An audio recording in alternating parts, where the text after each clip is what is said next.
throughout the county. And we also work a lot of details, parking for festivals and security and things like that. You just get a feel for law enforcement if that's the career path you're leaning towards. Is this why you were in high school? Yes, sir. Would it be a fair statement on my part to say that you've known since you were in high school that you wanted to be a police officer? Yes, sir. How did that interest develop? My dad was a firefighter for 32 years. He would come home with stories, and just the stories he had about helping people, being out in the community. I always had a sense of I wanted to give back. I wanted to protect and serve out there. Okay, and while you were at the University of Cincinnati, what was your major? Criminal justice, sir. And while you were there, did you also attend the Claremont Police Academy?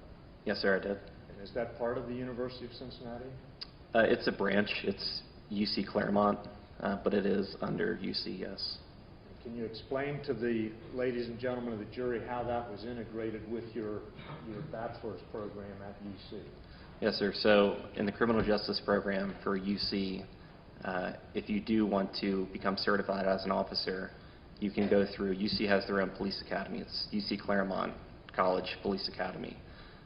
You take that for 2 quarters, and you can earn credits towards your bachelor's degree while becoming certified as a police officer. And how many people were in your class at the police academy? Approximately 25 to 30. And how did you finish in that class? I was voted by the instructors in the class as the best or top overall recruit. How did you do grade-wise? I believe I did a 4.0 GPA. Okay. And did you maintain that type of average or close to that while you were in your entire UC career? When I graduated from UC, I believe I graduated with a 3.6 or 3.7 GPA average. And that was with a Bachelor of Science in Criminal Justice, correct? Yes, sir. Okay. During your time in high school, did you have any type of employment? Yes, sir. What did you do? My father's business.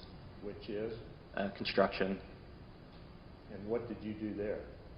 Just general labor. He pours concrete for a living, so I would just, in summer times and after school, I would help him in whatever job he was doing. And while you were in college, were you employed? Yes, sir. And doing what?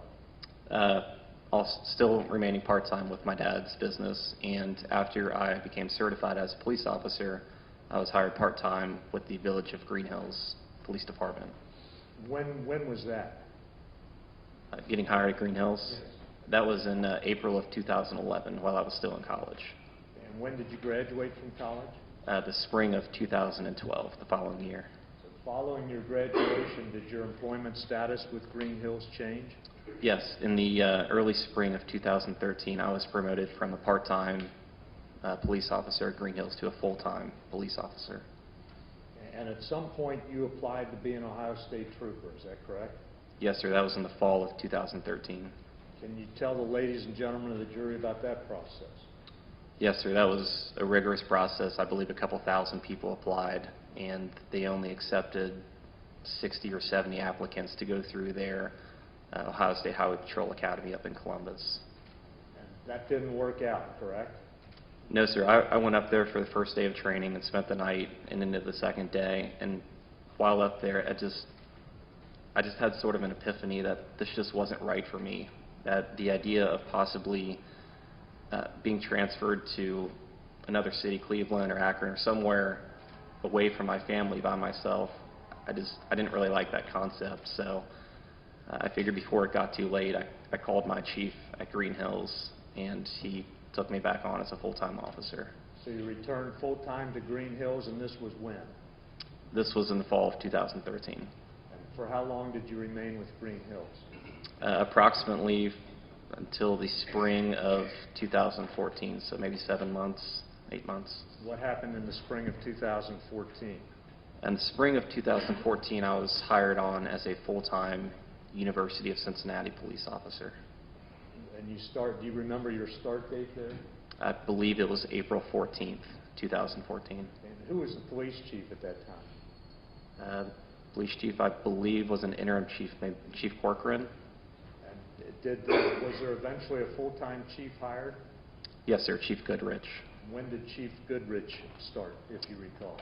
I believe he was hired on in the fall of 2014, October, November, somewhere in there. When Chief Goodrich started, were there policy changes made with reference to what the UC officers did? Yes, sir. Can you explain what happened there? When Chief Goodrich was hired, he proceeded to call each officer individually into his office, and he explained his theories on policing, especially in a university environment. And his theory was, since we had a mutual aid agreement with the city of Cincinnati, we had jurisdiction off campus, that he wanted to, in a sense, go farther out into the city of Cincinnati and patrol and be very proactive in traffic stops, pedestrian stops, and he basically called it a no-fly zone or a blue wall, that he wanted us officers, UC officers, to go out in the city and just make traffic stops and let it be known to any criminals that were coming up into that area to commit burglaries, robberies, any criminal activity, to let it be known that we were out there and we were being proactive to deal with those issues. Were burglaries and robberies and that sort of activity a problem around UC? Yes, sir, very much so. Ray, I was hoping not to have to bring this subject up in this trial, but on July 19th, when you went to work that day, you got dressed, correct? Yes, sir. And one of the items you put on was a T-shirt. Yes, sir. And I believe that has been marked as State's Exhibit 8U. Remember seeing that photograph displayed on the screen? I do, yes. What's the story with that T-shirt? The T-shirt was bought 4 or 5 years ago. I believe a relative who visited Gatlinburg, they'd bought that shirt for me and brought it back. And what was the policy at the University of Cincinnati with reference to uniforms at that time? If you're wearing a short sleeve summer uniform, there's a V-neck area that's exposed in your uniform, and you have to wear a black T-shirt with no markings exposed right here for your undershirt. Okay. And the university supplied your uniforms, correct? Yes, sir. Did they supply your black undershirts? No, sir, they did not. That was up to each individual officer. Correct. Okay. The undershirt that was taken from you on July 19th at University Hospital had writing on it that said Great Smoky Mountains, Tennessee, I believe, correct? Yes, sir. And centered in the middle of that was a Confederate flag, correct? Yes, sir.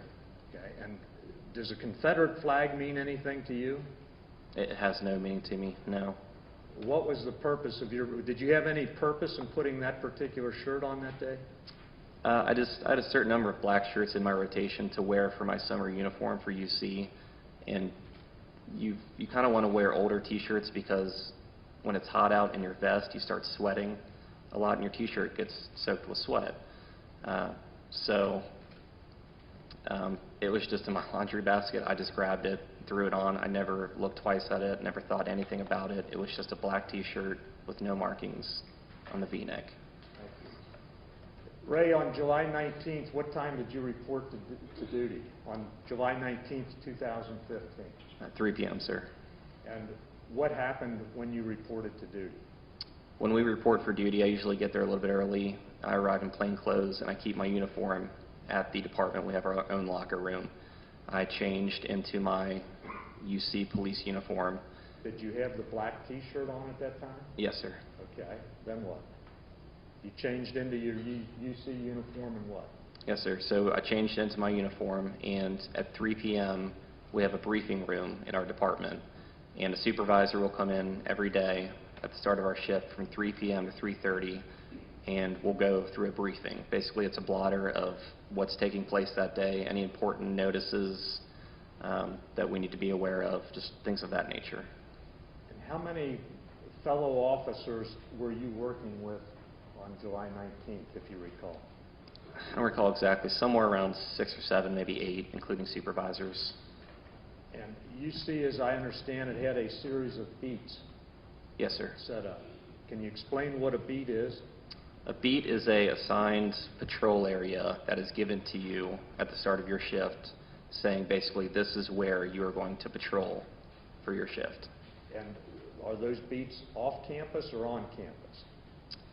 The majority of beats at that time were off campus. Were you assigned a particular beat on July 19th? Yes, sir. Does that mean that you have to remain within that beat your entire shift? No, not necessarily. Was your beat on campus or off campus? My beat was completely off campus in the city of Cincinnati. And what, did you have any particular assignment that day? Yes, sir. What was that? It was called the 9233 beat. That's our radio code we use. And the 33 beat is the entire area off campus, south of campus. And you were running a single-man cruiser, correct? Yes, sir. And what were you supposed to do? Did you have some particular task to perform that day? It's unique being a university officer if you're assigned out in the city of Cincinnati, because since that's technically the Cincinnati Police's jurisdiction, you don't get dispatched to radio runs in that area. You can back them up, certainly, but you don't get dispatched on your radio to calls. So it leaves a lot of time, especially being off campus, to be proactive, to look for things, and just to be proactive. Yeah. Okay, well, what do you mean by being proactive? What did you do? Just looking for things out of the normal, running license plates on your mobile computer in your car, looking for violations, traffic violations, pedestrian violations, just things of that nature, since we were encouraged to by Chief Goodrich. Prior to your encounter with Sam DuBose, and I think we can agree that that occurred about 6:30 p.m. on July 19th, correct? Yes, sir. Had you been involved in any other situations that day where you activated your body-worn camera? Yes, sir, I did. And by the way, how long had you been wearing a body-worn camera? I believe I believe it was optional when Chief Goodrich got hired. We started implementing the process, and it was optional for a couple months. And I think it became mandatory in early 2015 at some point.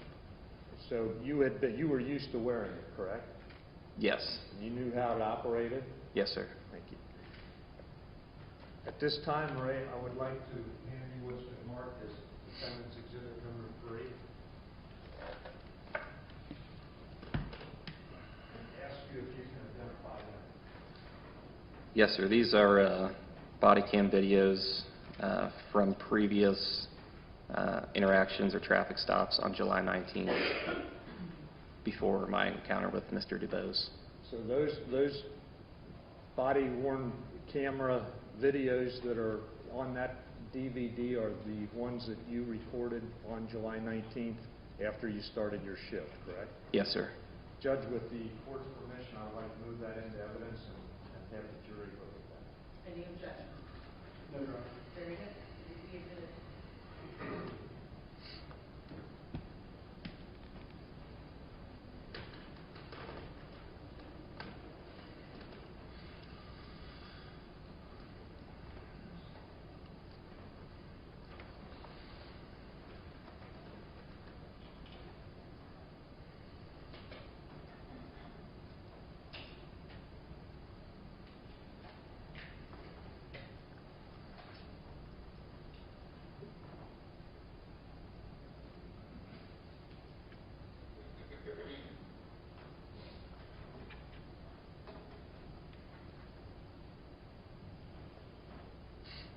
Judge, with the court's permission, I would like Mr. Tenzing to come around and kind of identify the videos here.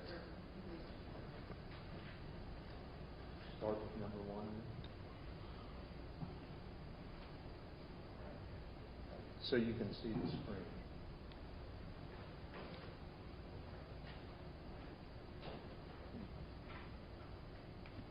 Can you tell where this is?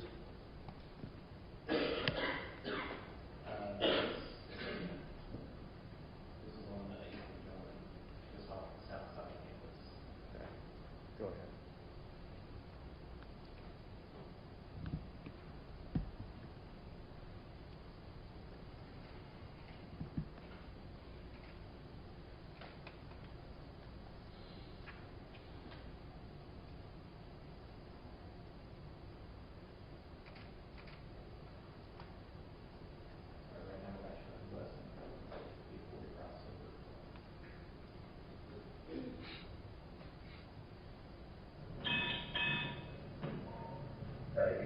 southeast Kentucky and Auburn.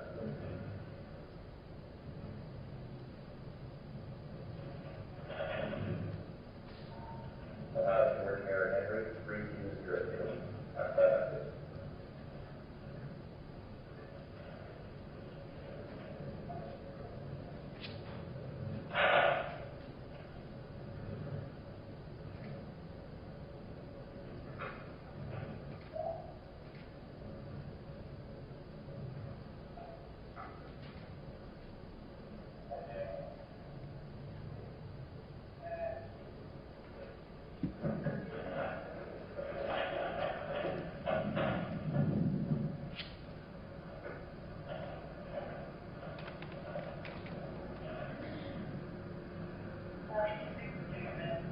Hey, what's going on? Testifies. You ever like to call it?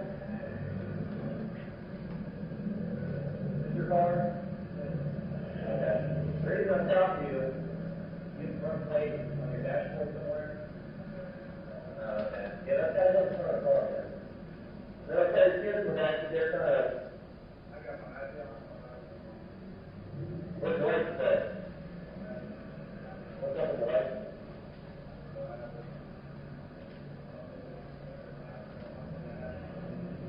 Okay. Are these all your kids in the backseat? Okay. Is anybody under 4 years old? What's that? Okay. If they're under 4 years old, under 40 pounds, they have to be in a car seat with those two. And you have 4 kids in the back seat, there's only 3 seatbelts. So.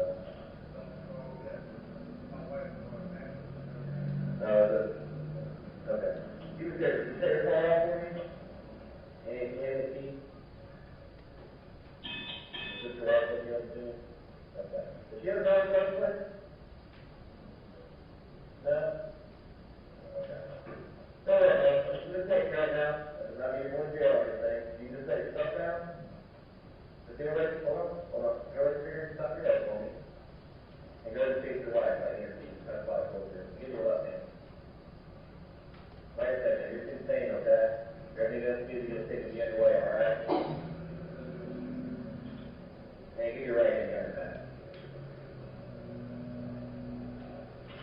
Alright, next step up. Let's go back to the back of your car back here. We're at traffic. Oh, look, here, 1 second. So what's up with your license, man? I own a car, man. And, yeah?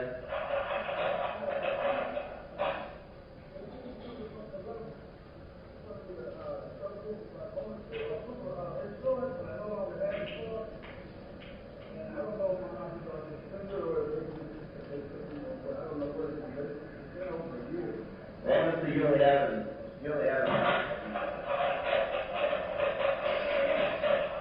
at some point it's taken, confiscated, whatever. Like I said, everything's goes good, everything's cool, we show everybody everything, okay?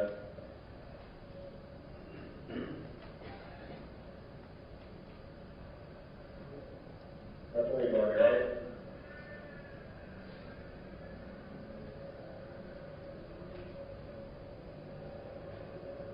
You getting warrants or anything? Alright, you got a ticket for that this morning? In my food. Yeah, I just saw him.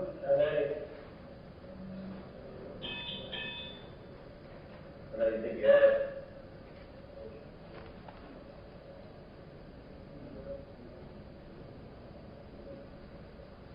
You pretty beat up from here? Alright.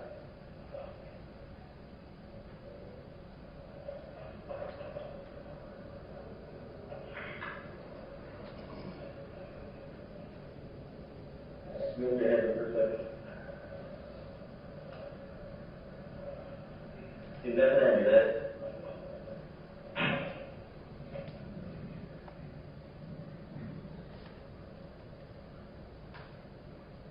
Okay, so videotape those? Okay, go ahead, pick it up. Alright, let's go back to my car, take the back, we got that.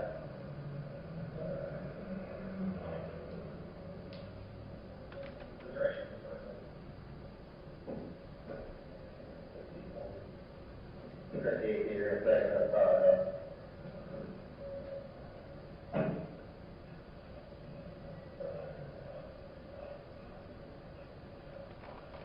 Have you read it again? Are you wearing that too as far as your kids go? The car seat? No. Anyone under 4 years old or 40 pounds, they have to have a car seat. That's the minimum. And you have 1, 2, 3, 4 kids in the back and then 3 seats on. So that's how if you got to get in a crash and one of them, then it comes to a mental. Okay. You need more Thursday? No? Okay. He was at the same place, actually he's not out on the drive. We'll see what we can do about it. If he calls later to arrive, we'll go from there. We don't care about that. Well, he's got that down the license, he's got the one, he's got to take care of it. And he's got the tickets, he's never took care of it, so. Let me look at that, we'll figure it out, we'll take these guys to right here, okay? Actually, you guys look at the phone back on, for the 18th. I know it's not out. There you go. I'm going to go with you, okay?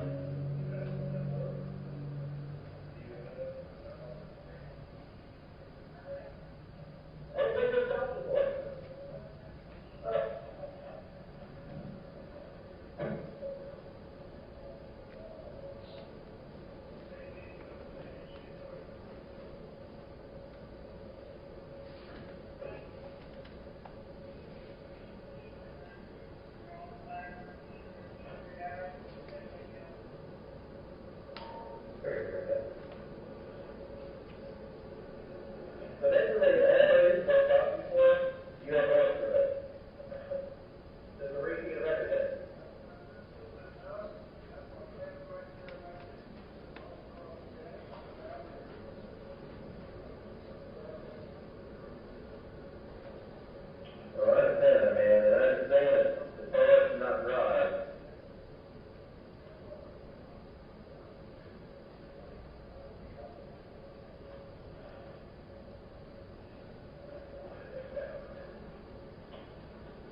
Let me get a couple of tickets. Now, to avoid them in the car, there's so many places I can get here. Oh, really? Good deal. Where are you coming from?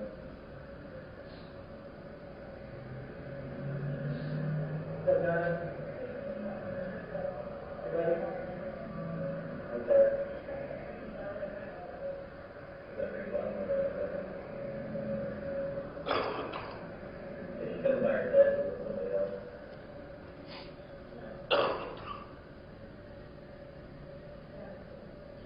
Okay, so she's just gonna park somewhere and drive to the front of that and...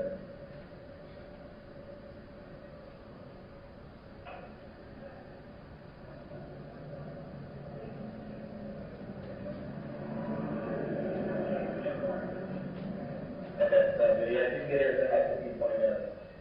Oh, yeah, I'm gonna tell you, get you guys to go right back.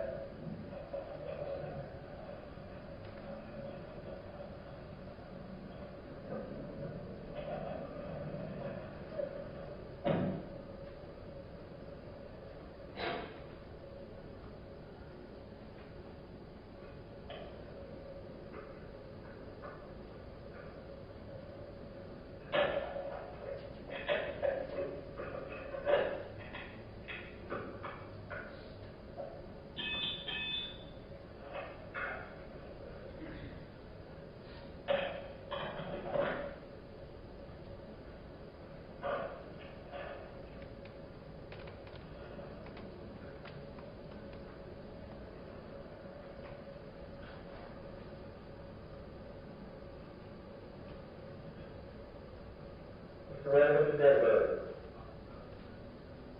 Alright, still on King Avenue or good?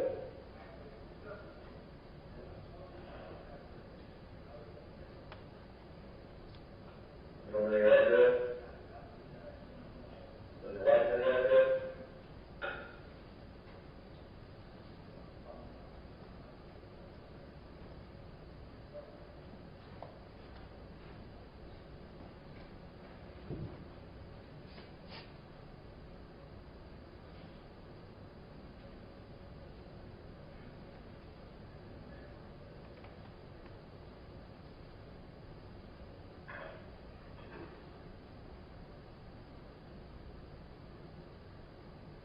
Did anybody hear anything about your phone? You still set, please? You're not in your car there, right?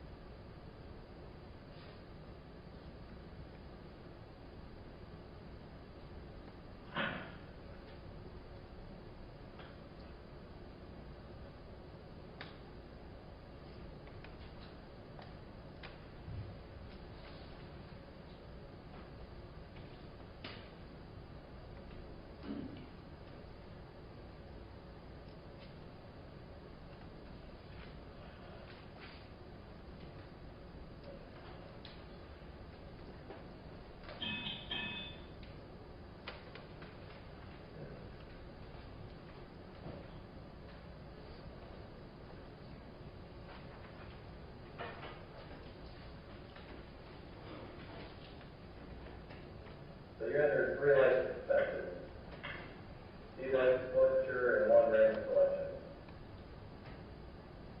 So you still owe fees through Illinois County court through something, correct? Are you paying off through the ticket?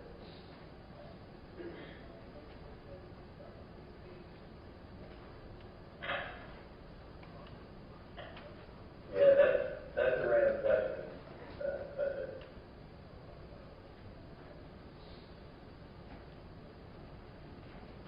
You got 2 of them, and you still owe fees for something, and they suspend your license.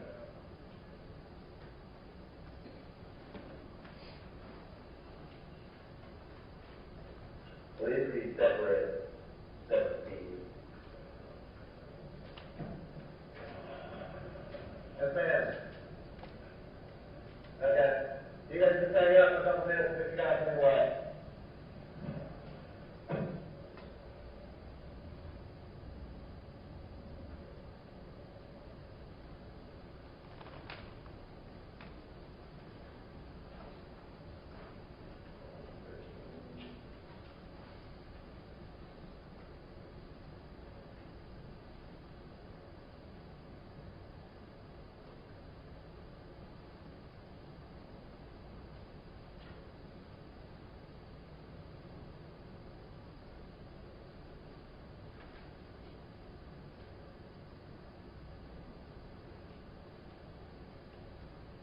field training will start. Just be on it.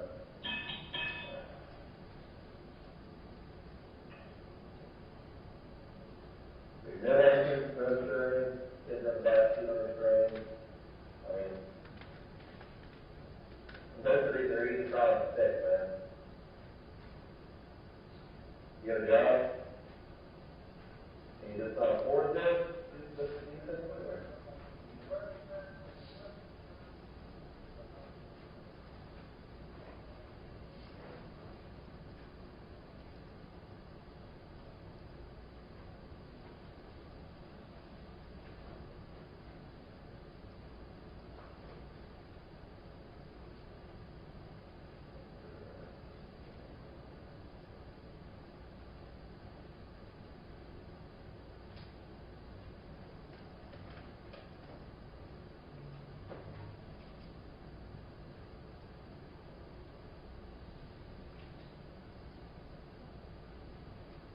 That is,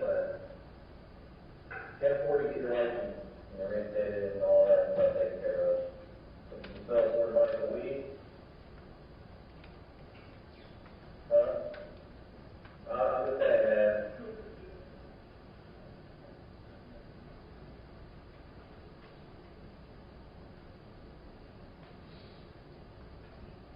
Actually, it's cheaper in the long run. If you don't have stuff taken care of, you're not going to have to stop and get more fines and get evidence to bill up with the bigger fines and everything. So if you can finish it taken care of now, it's easier and cheaper in the long run, man. You're more all these taxes, going to court, and all these fees, and yeah.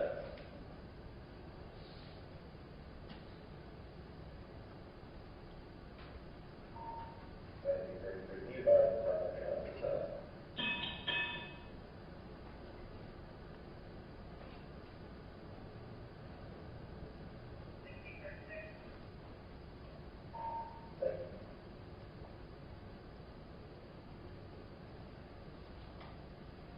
Where you guys headed to today?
Ray, what are you doing at this point?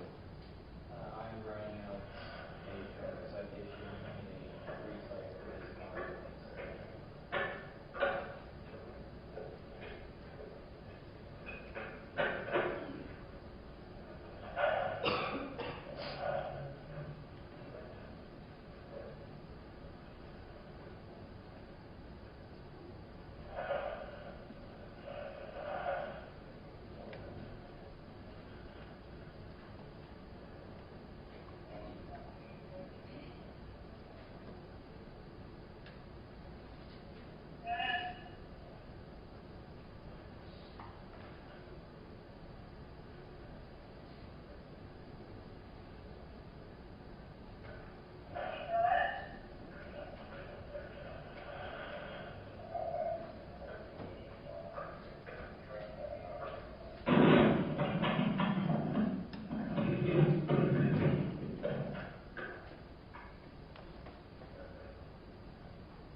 What state were you born in, Mr. Willis?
Can you just give me the resentment on the court date and time?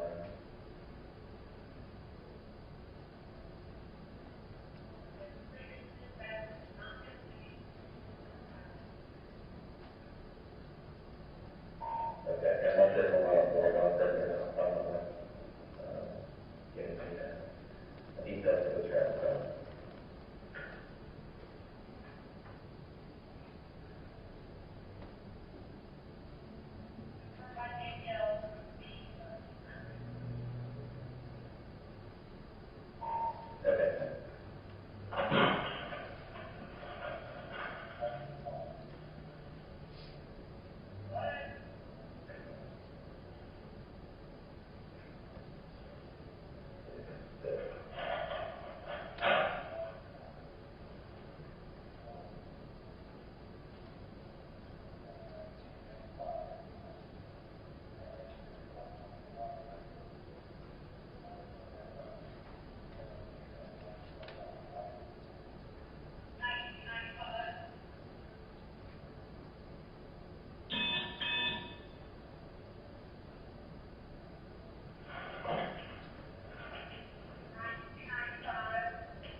And then I'll tell you real quick inside of your school. You're going to be cited for the driver's suspension, the one child insurance, and the no insurance in your car. You're going to get a warning on that front license plate being in the windshield. That's just got to go in front of the car. Okay?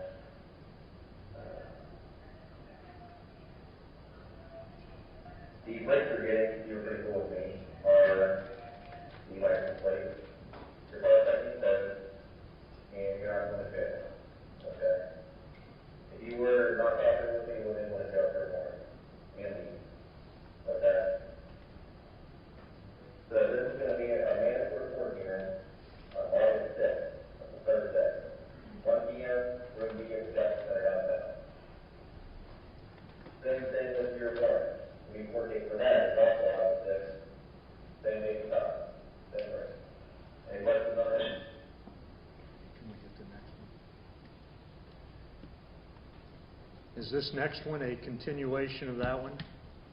Where you finish up with this gentleman? Yes, sir.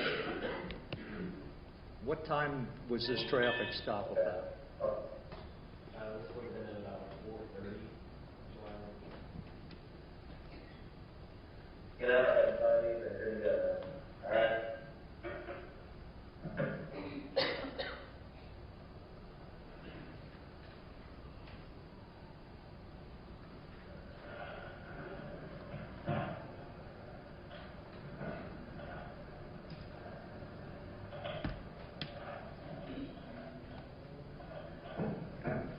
We just have to remind us up here.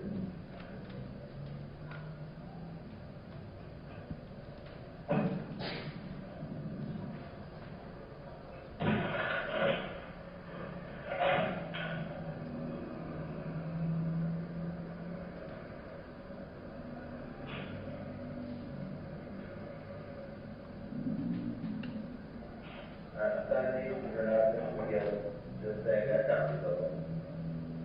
It's on this side, on the replay.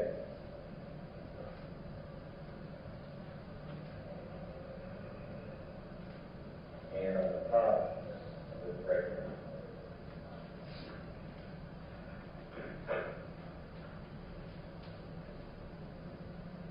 All right, so August 6th, 1 p.m. room B. Make sure you don't do that. You don't fail that, or warrant, then you're probably going to fail the next time.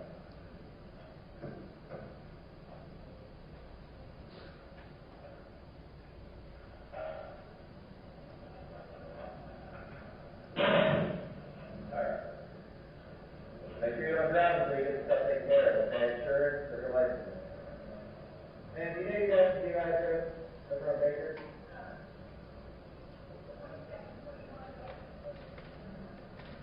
With those 21 Baker.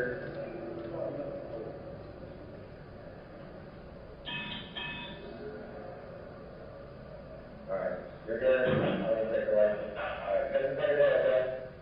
You got it.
Okay, Ray, can you tell what this next one is?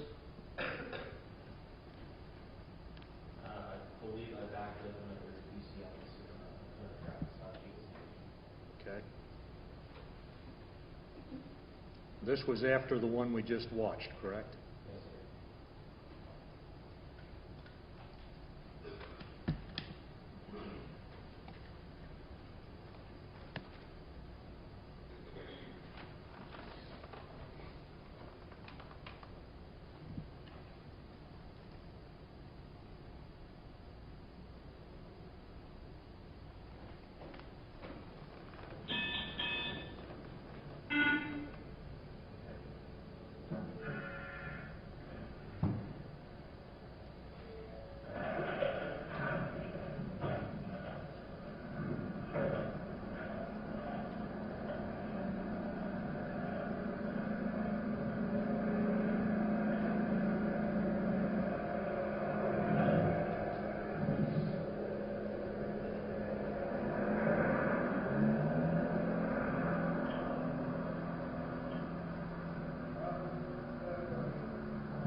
Nine, 10, and 15.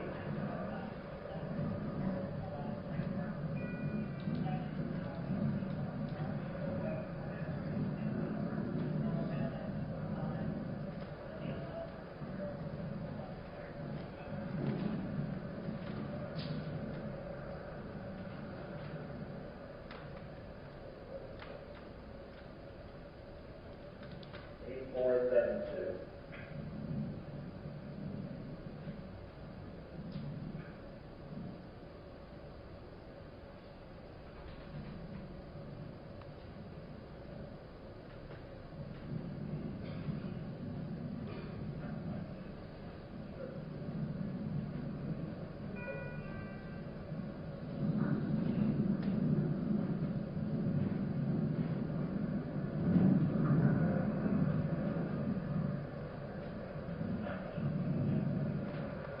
Good.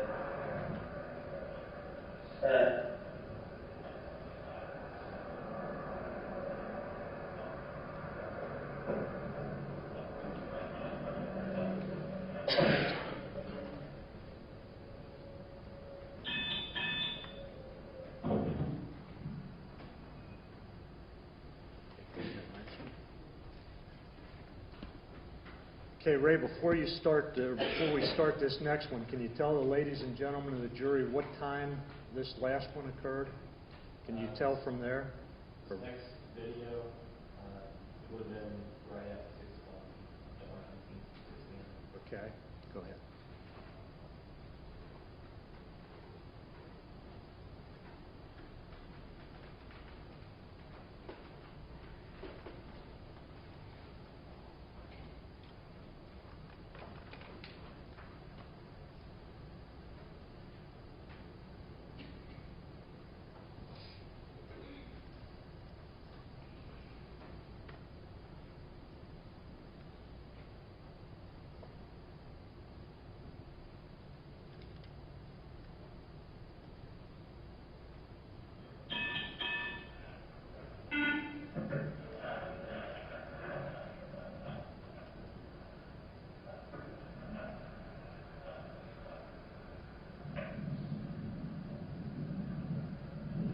Hey, hold on, just me, please, your license on you? Good.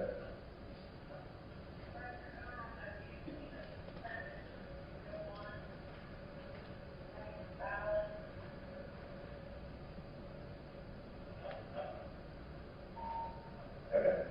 Who's the registered owner of this car? Yeah, who's that? Your friend? Okay. She says that it's unlicensed, and you know it's like her. And then your friend said that here, that's actually got to be in front of the car. I can't see that.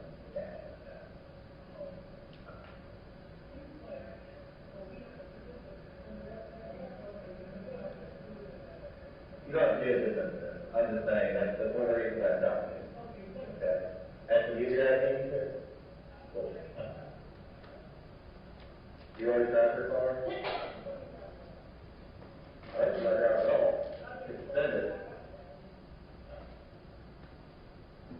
Alright, let me run you down, and we'll check it out here. Got the road test. Hold tight.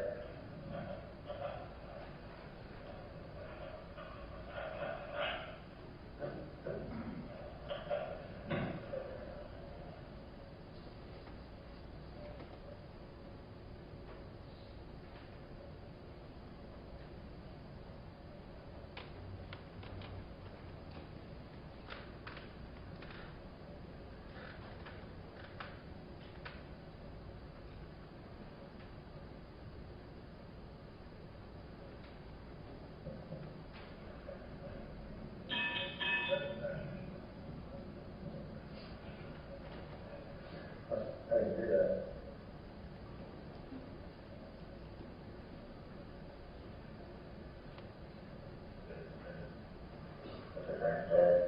Put it out here.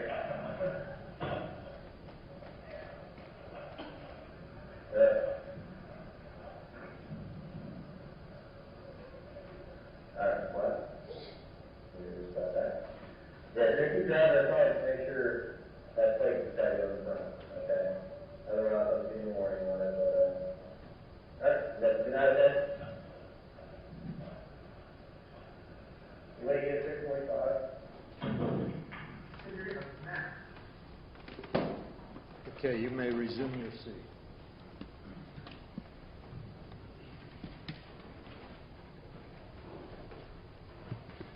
So Ray, that last video occurred about 6 o'clock, correct?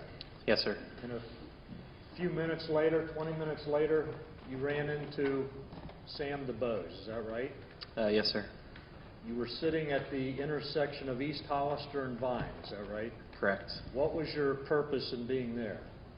A common thing we did, since McMillan is only a one-way, it only goes eastbound. The easiest thing to turn around to come back to your area is to take a right onto Auburn, and then to take a left on East Hollister, and then you can cut back up to West Hollister and get back to Calhoun Street in that area. So that's a common thing to do. Okay, so West Hollister would have been directly across Vine Street from East Hollister where we were the other day, is that right? Yes, sir. And that was your intention? Yes, sir. And did something interfere with your intention there? Yes, sir. What was that? I was stopped at the intersection briefly. I believe I was reorganizing my bag or checked my phone. I can't recall. and I happened to look up to the north on Vine Street, up the hill, and coming from the intersection of Vine and McMillan was a vehicle. It was coming towards me, and there was no front license plate on the vehicle. And what did you do in response to that? As the vehicle passed, I noted it was a green Honda Accord. The vehicle passed me, and I ran the rear license plate of the vehicle, which was an Ohio license plate, as it passed me. I ran that into my, it's called an MDC, a mobile data computer in your police car. Hey, did you notice anything about the driver as that car passed you? I couldn't tell if it was a male or female. All I could tell is that there's one person in the car, and they were wearing a red and white type shirt and a red and white type hat as they drove by, but I could not tell who was driving. And was there anything significant about the fact that there was no front license plate, but there was no Ohio license plate on the rear of the car? Yes, sir. I recognize that as being a violation of Ohio law. And in addition to that, as I ran the rear license plate, it returned on my mobile computer that the registered owner of the car was under driving suspensions. You knew that immediately, correct? Yes, sir. Right after running the license plate. And did you decide to do something in response to that? When I saw that the registered owner was under suspensions, that's when I pulled out southbound after the Honda Accord to initiate a traffic stop. And what happened? As we were going southbound on Vine, the driver, who we later found out was Mr. DuBose, they indicated with their left blinker that they were going to turn left onto Thill Street, just off of Vine. So just as they are turning, or he was turning onto Thill Street, that's when I activated my red and blue police lights, while at the same time getting on my radio, advising my dispatch that I was going to make a traffic stop right there. And what happened then? Again, now we later learned out Mr. DuBose was driving. The vehicle turned left on the Thill, and my plan was to have them pull over right at Thill and Vine, just off of Vine Street, to get out of traffic. However, the vehicle did not stop. They just continued driving eastbound on Thill Street. They weren't fleeing from me. He wasn't, accelerating away from me. He was just not stopping. Did you have any indication that he knew you were behind him at that time? With it being daytime, to make sure he knew I was behind him, I started flicking on my siren, my yelp button, several times to make sure that he knew I was behind him, and I got no reaction from the driver. What happened then? He continued driving eastbound on Thill, where he pulled around the corner. Thill dead ends, and it turns into Rice Street to the right. That's when I got on my radio and advised that the vehicle is slow to stop. What does slow to stop mean? That means, again, that they're not fleeing from you, but they're just not stopping and complying with your red and blue lights to pull over immediately. And who were you advising when you got on the radio? Just our dispatch. And are other officers who are on duty with you able to hear that? Yes, sir. When you talk on your radio, every other UC officer on the channel, they hear you talking as well as your dispatch. Okay, so the car turned right onto Rice, correct? Correct. And you followed. Correct. The car pulled over? Yes, sir. And then what happened? The car pulled over onto Rice Street. I then got out of my cruiser, and I approached the driver's side, and I discovered it was a male driving the vehicle. And I believe I asked him for his name. I don't believe he responded to me. And then I proceeded to introduce myself. I said, I'm Officer Tenzing with UC Police. Do you have your license on you? Were you getting any response from them? No, sir, I was not. He, at that point, he asked me what the reason was that I pulled him over. And I then advised him that he did not have a front license plate on his vehicle. What happened? At this point, his vehicle was in park and the car was on. He reached up with his right hand and he turned the car off, and he took the key, and I guess in order to open the glove box he had to use the key for it. So he took the key out and reached over to the passenger side glove box, and he opened up the glove box, and he was digging through files, and he kind of halfway pulled out what looked to be a license to inform me that he did have a license plate. It was just in the glove box. Did you tell him that you didn't need to see it, that it belonged on the front of the car or something of that nature? Yes, sir. I told him I didn't need to see it at that moment, that it just needed to go on the front of the vehicle in compliance with Ohio law. And then what? I then again asked him, I believe several more times, for a driver's license. And every time I asked him, he would kind of pat his pockets down and act like he was going for a license, but then he wouldn't. And he would just kind of sit there and he'd make eye contact with me, and then he'd start looking away, just like he was stalling.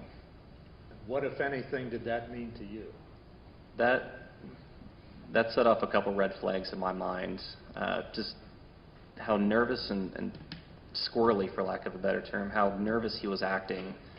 It just kind of raised the hairs on the back of my neck stand up, that there's something not right here. So what did you do? I believe I asked him just to be honest with me if he was under a driving suspension. And going back a little bit, one of the reasons I did not tell him that the registered owner was under a suspension, I wanted to see if he was going to be honest with me to talk about that. And so what happened? When I asked him to be honest with me, I was asking him if he had a valid license, he said he did. And then he offered something to the effect of, you can run my social security number, or you can run my name. Okay, at some point, there was a bottle that said gin on it produced. Where did that fit into this scenario? Yes, sir. I believe right after that, I looked down on the floorboard of his car, and I saw on the driver's side floorboard between his feet, there was a bottle, and the label said gin on it. And I asked him what was that, and he reached down and picked it up, and he handed it to me out of the window. And I took it in my hand, and it said gin. And at that same time as I was reading that, he advised me that it was air freshener, which I didn't elaborate on my statement, but that set off further alarm bells that why does he have a gin bottle filled with perfume or air freshener? That struck me as odd. What did you do with the gin bottle?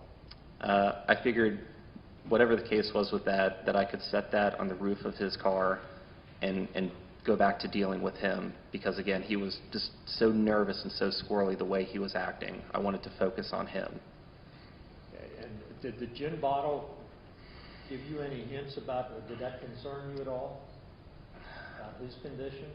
Again, I know I did not elaborate on this in my statement, but it set off a couple other red flags that, okay, I'm possibly now dealing with a DUI driver, or that he's claiming that it's air freshener. If that is accurate, that in my training and experience, people use that to mask the smell of drugs in their car, to throw off a canine dog, or to just mask the smell of any drugs he may have. Have you experienced the smell of drugs in car before? Yes, sir. On how many occasions? Numerous occasions, mostly marijuana. Did you notice the smell of marijuana that day? No, I did not. Did you notice any smell of alcohol on or about the driver or in the car? No, I did not. Okay. So you're handed the bottle of gin, you put it on the roof, you're still inquiring about a driver's license?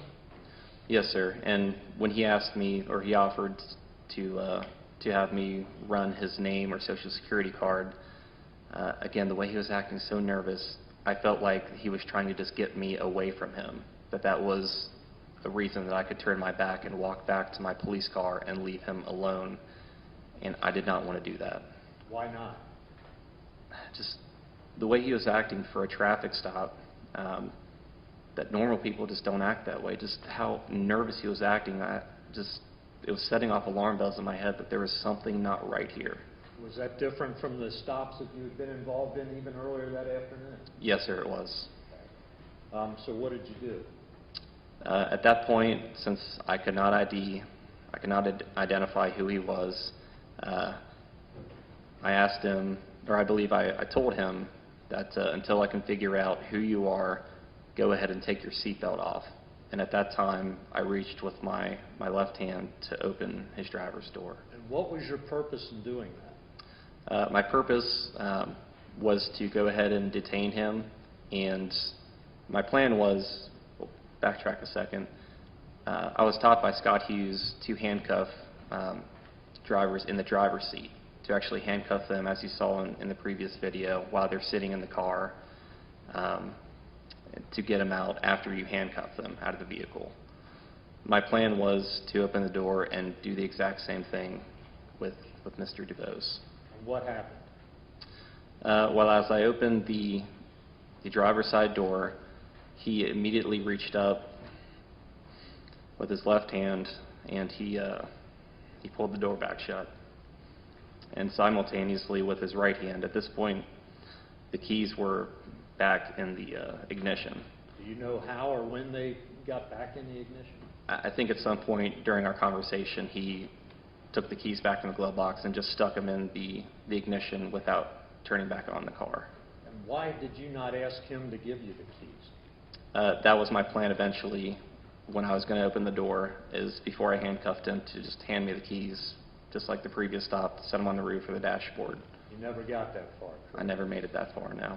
Okay, what happened?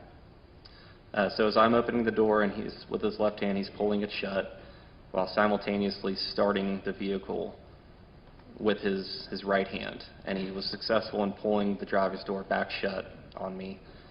And at that point, I was so close to him. I was so close.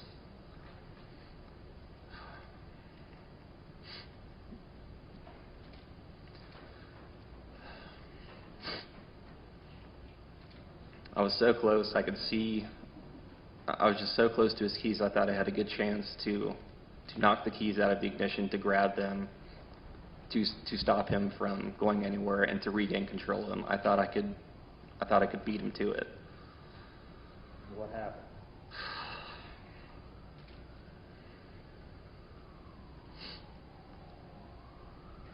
He was faster than you? He was very fast. He started the car with his right hand and immediately went down to the gear shifter, and at this point I'm reaching in with my left hand to go for his keys. But he was so fast, he slammed the car in drive.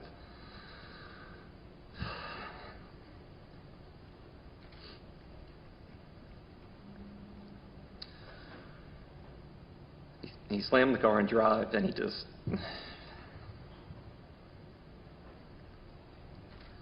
Sorry, can I have a minute?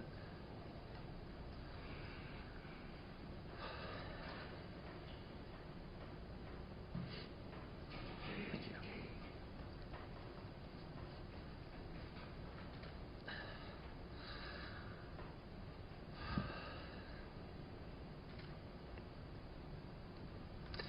So he slammed the car in drive and he mashed the accelerator with his foot. And the car just jolted forward, and while this was happening, my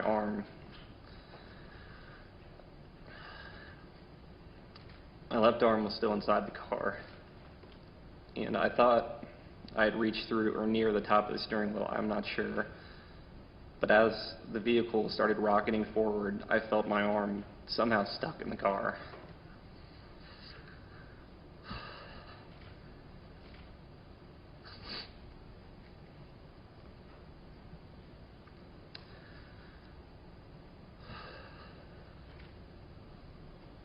Did you begin to fall? Yes, sir. My arm was stuck and I could not pull it out. And I felt his car going forwards, and that's when my body twisted. That's when my body twisted to the left, and I was now facing more of the trunk of his car. And I started falling backwards. And I was telling him during this, I told him twice to stop, stop, stop. Why did you tell him stop, stop?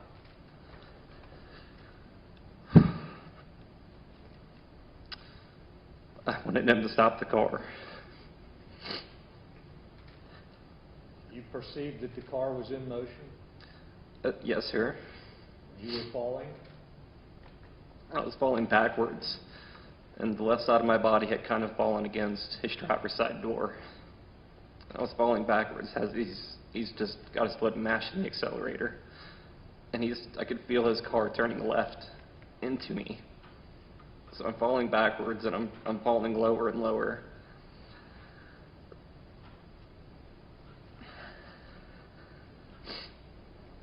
I'm falling lower and lower against his driver's door.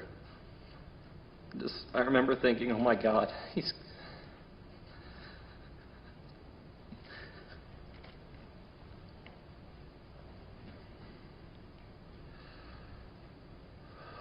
that he's going to run me over and he's going to kill me.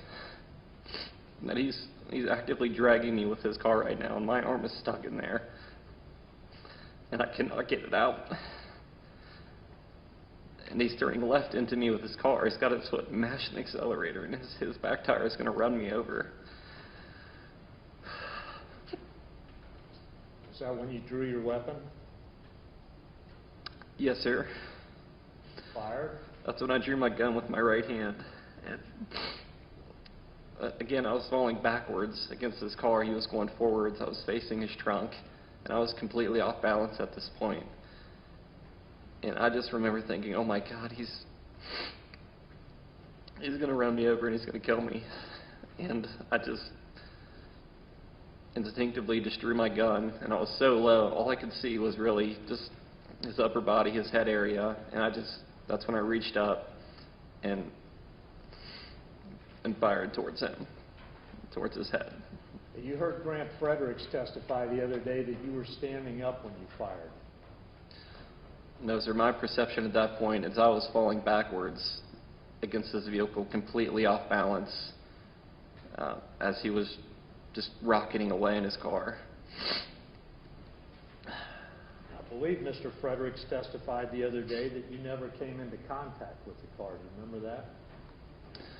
I do. That's your perception? That was not my perception. My perception was that my body got rotated to my right, and I fell backwards, and the left side of my body fell against his driver's door. And what made you feel that you were going to be seriously injured or killed? I felt my body moving with his car. He was picking up speed. I remember hearing the RPMs climbing and his engine revving, and the way he initially pulled over, there was a car parked in front of him, and I knew he had to turn left to pull out, and I could feel his car turning left into my body, and he was still accelerating, and I was just thinking, oh my God, my legs are gonna get sucked underneath his car, and he's gonna run me over, and he's gonna run over top of me with his car, and I'm gonna die on the street today. And also in the back of my mind, I remember when I initially pulled over, I did a scene size up. I look around on the scene for anything, just my settings.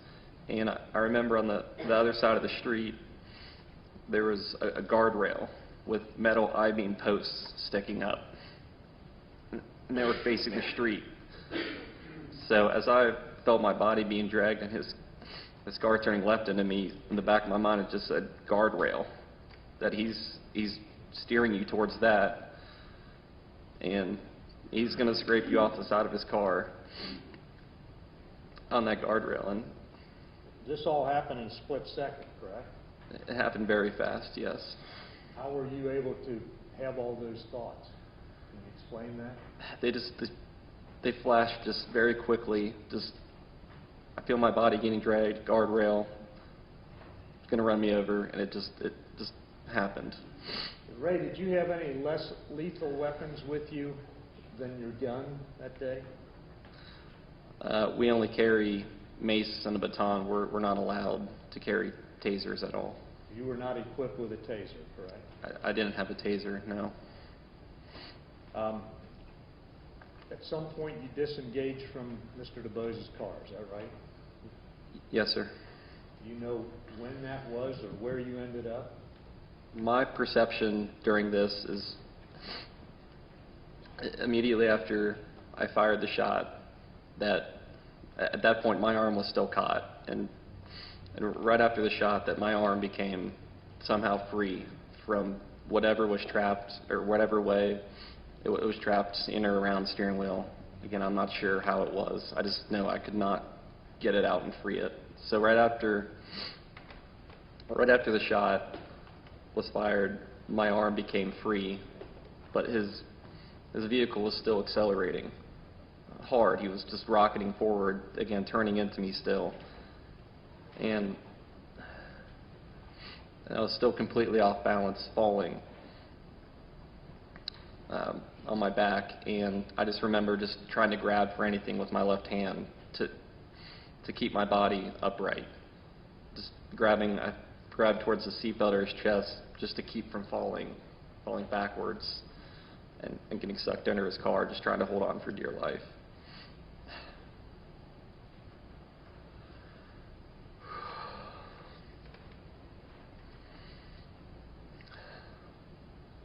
Okay, so you came free from the car, correct?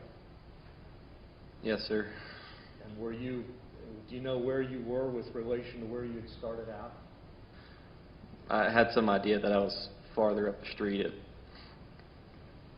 It felt like I was attached to his car for a mile, but I would guess 15 to 20 feet. I was farther up the street. What did you do then? After I fell off his car, I slid on my back and I kind of rolled to my right, and I remember kind of as I'm standing up, I'm facing the opposite way because I fell on my back, and I see Officer Kidd and Officer Lindenschmidt sprinting down Rice Street towards me. What did you do? It just instinctively, I popped up real quick. I got off the ground and I turned around, and right at that point we heard a loud crash farther up the street, where the direction where Mr. DuBose's car had gone. So we heard a loud crash, and all three of us turned around and started running up the street towards where we heard the crash. Were you injured? At that point, I wasn't sure. My adrenaline was running so fast, and everything was still unfolding. I wasn't sure at that point. And I assume you and Officer Kidd and Officer Lindenschmidt ran to the corner of Rice and Valencia, correct? Yes, sir. What did you find when you got there? We found that Mr. DuBose's car had crashed into a wall and what appeared to be a telephone pole right at the intersection of Rice and Valencia. He had crashed on the driver's side against the wall. Were you able to determine at that point what Mr. DuBose's condition was? I was not sure, no. What was the car doing? The car was crashed against the wall, and the engine was redlining. It was just revving and screaming against the wall, but still sitting stationary. And what did you do? I told Officer Kidd to cover me, and I went around the front of Mr. DuBose's car, and I reached in and I shut the key off to stop the car from blowing up or whatever. I just wanted to shut it off since it was just sitting there screaming. Then what? After the car was shut off, I had realized when I looked in that Mr. DuBose he had been shot. And I came back around to the passenger side of his car, and myself, Officer Kidd, and Officer Lindenschmidt just were standing there, and I believe Officer Kidd got on the radio to put out an officer needs assistance. I was just more or less in shock at that point. Were you injured in any manner? As the adrenaline started coming back down, I could feel in my left arm, from my elbow down, it hurt. It was tingly. It just it felt like a tendon had been pulled in my arm. And it was tingling. And my left knee started to hurt, and my lower back from where I fell on my gun belt was starting to hurt. And then eventually you were transported by Sergeant Nate Asbury to the University Hospital, correct? Yes, sir. And you were examined there, Yes, sir. found to not have any broken bones or serious injuries, correct? Yes, sir. They gave me x-rays, and there weren't any broken bones. Did they provide you with any medication? Since I was complaining of pain in my arm, my knee and my back, they gave me some kind of pain medication. And then what happened? That's when one of the Cincinnati officers came in and took my duty gear and my uniform. And eventually you were taken back to the University of Cincinnati Police Department? Yes, sir. 2 days later, on July 21st, you responded to 824 Broadway Street over here, and met with Sergeant Hine and Detective McGuffey, correct? Correct. And you were with an attorney at that time. Yes, sir. That was not me. Correct. That was not you. Did you and your attorney that you met them with discuss your statement that you were going to give before you went in there? No, sir. Had you had an opportunity to look at the video, body-worn camera video? My lawyer had obtained the body cam video, and we looked at it a couple hours prior to giving my statement. Did you discuss what you were going to say in your statement? No, sir. When you met with Sergeant Hine and Detective McGuffey, did you answer all their questions that were put to you? Yes, sir. Tell the truth? Yes, sir. At the scene at Rice and Valencia afterwards, you can be heard saying, "I was dragged, my arm is hurt," something to that effect, and the jury will be able to see it on the video. Did you make that stuff up? No, sir. I didn't even remember making those comments until after I saw the body cam video again. When this happened on July 19th, 2015, were you mad at Sam DuBose or angry? No, sir. Was it your purpose to kill him? No, sir. Nah, just a moment, Judge.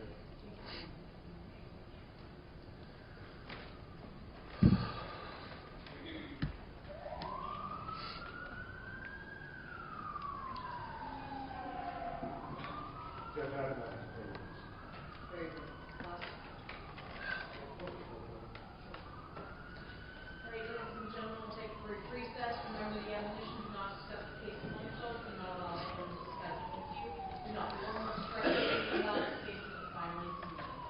All rise for the jury.